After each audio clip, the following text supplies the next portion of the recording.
warahmatullahi Assalamualaikum warahmatullahi wabarakatuh. Nama saya Muhammad Zaid bin Muhammad Siddiq. Nombor matrik saya CB230260. Saya akan membentangkan projek Lita Kawalan Forward Reverse ni untuk aplikasi Converge System. Okay. Apabila kita ini sebenarnya adalah ujian 1, ujian aplikasi pemula 3.1. Ini adalah test bagi saya. Okey. Apa melengah-lengahkan masa. Okey, dalam sebuah kilang tu pembungkusan Converge ni digunakan untuk menghantar kotak dari satu zon ke satu zon yang lain. Conveyor ini bergerak dalam dua arah iaitu forward ataupun reverse. Jika kedua-duanya aktif serta motor boleh rosak. Jadi satu lita itu kawalan dengan interlock keselamatan sangat diperlukan. Okey, mari kita tengok lita tu sedikit. Okey. Mula-mula saya test run dulu. Okey, kita ada MCB. Kita test dulu. Okey. Bila MCB ni masuk, dia akan pergi ke contactor lah. Nanti saya akan jelaskan sekejap lagi. Okey, kita tengok dulu cara dia bergerak. Kita on MCB kat sini. Okey. Kita onkan dulu. Dia punya reverse. Okey. Kita on forward. Dia akan berfungsi.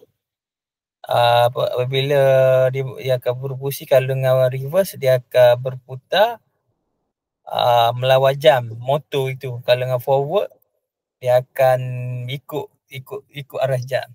Dia akan berfungsi. Kalau dua-dua tu jalan serentak, shock lah dekat motor ni. Motor ini tak jalan lah. Begitulah. Okey, objektif pula Lita Kawalan forward reverse ni menggunakan contactor menyediakan interlock mengelakkan operasi serentak.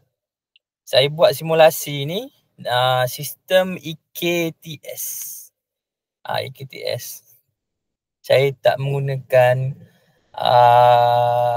CAD simulator kerana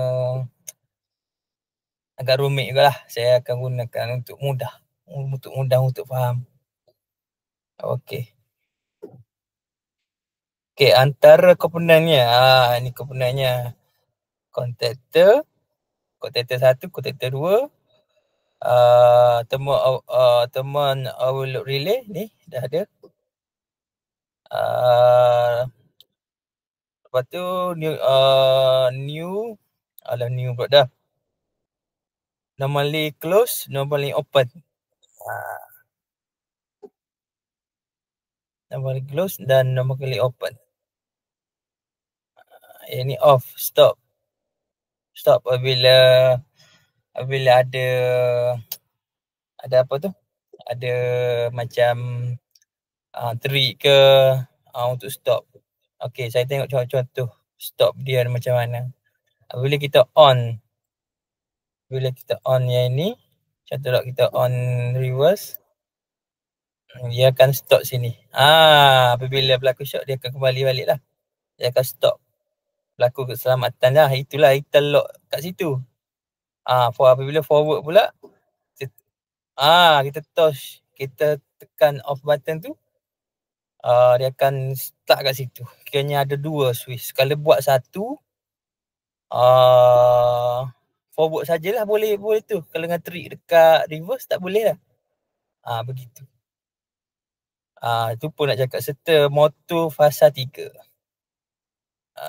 Okay. Kita stop dulu kejap.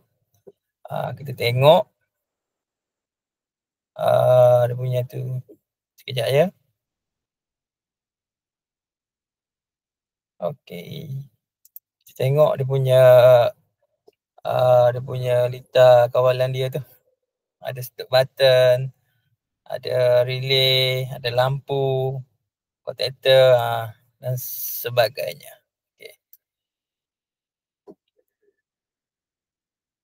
Okay. Litar ni K1 ni dia mengaktifkan K1 dengan cabang reverse, mengaktifkan contactor K tu C lah. Kalau bahasa Melayu dia K, kalau bahasa Inggerisnya C contactor lah. Dengan normal kali close, normal kali open, pergi ke dua normal kali open, lepas tu share hold pula normal kali C1 ke normal kali close, dia gunakan interlock keselamatan. Okey. Litar ini memberi sambungan normal forward untuk reverse. Saya menukarkan kepada dua fasa iaitu K2 berbalik ke arah. Seperti saya buat tadi lah. Apabila saya membalik ke arah, dia tidak short. Okay, saya on. Saya on lagi. Okay. Okay. Okay. Apabila saya on. Okay. Kalau saya on, kejap je ada iaitu off. Kalau dia datang balik, ini on balik. Kalau dia datang balik kat kiri, dia berputar arah kat kiri, dia akan patah balik ke kat kanan. Tidak berlakukan shock lah kat situ. Motor takkan rosak lah. Okay, yang saya tunjuk simulasi ni, apabila saya tekan forward, dia akan bergerak maju. Apabila saya tekan reverse, forward hidup, motor tidak bertukar arah. Yang maksudnya interlock berfungsi dengan baik lah. Maksudnya tukar arah tu, kalau tekan forward tu, dia tak pergi ke apa ke. Begitulah. Okey. Kesimpulannya, litar forward ini berfungsi dengan baik. Seperti yang nak ada keselamatan button off, push start button dan trik sebagainya. Lampu pun ada. Bila reverse forward nyala, dia akan nyala warna hijau. Kalau dengan forward putih, dia akan nyala warna hijau juga. Sebelah sana. Okey. Itu saja daripada saya. Sekian, terima kasih. Assalamualaikum warahmatullahi wabarakatuh.